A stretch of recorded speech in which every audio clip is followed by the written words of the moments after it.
দিল্লি বিস্ফোরণের সূত্র ধরে জঙ্গি যোগের সন্ধানে মুর্শিদাবাদের একাধিক জায়গায় গতকাল জাতীয় তদন্তকারী সংস্থা এনআইএ অভিযান চালায়। সূত্রের খবর, জঙ্গি সন্দেহে ধৃতদের সঙ্গে যোগাযোগ থাকা এক বাংলাদেশি পরিযায়ী শ্রমিকের যোগাযোগ থাকায় সেই ফোন নম্বর সূত্র ধরে এনআইএ তদন্তকারীরা মুর্শিদাবাদের নবগ্রামে অভিযানে আসেন।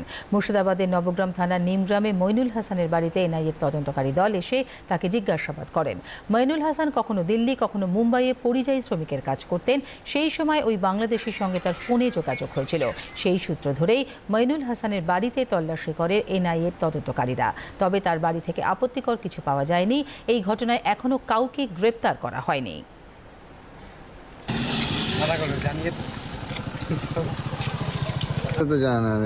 জানা নাই, আমার দাদা ছিল, ওনার এখন বাইরে আছে। কে ছিল তোমার দাদা? মইনুল হাসান। তোমার নাম কি? আমার নাম আসাদ হোসেন। কি নিয়ে জিজ্ঞেস করেছে বা কোনো কাগজ দিয়ে? ওইসব আমাদের কোনো ধারণা নেই। কোনো ধারণা নেই। কখন এসেছিল? সকালে। কিছু বলেছে? কোথায় থাকতো আপনার দাদা? এইখানেই থাকতো। এখানে বাইরে কোথায় কোথাও কাজ করতো? বাইরে কাজ করতো অনেক 2 বছর আগে। ও এখন আর যায় না, এখন দেশেই কাজ করে। কোথায় কাজ করতো? বাইরে মুম্বাইতে।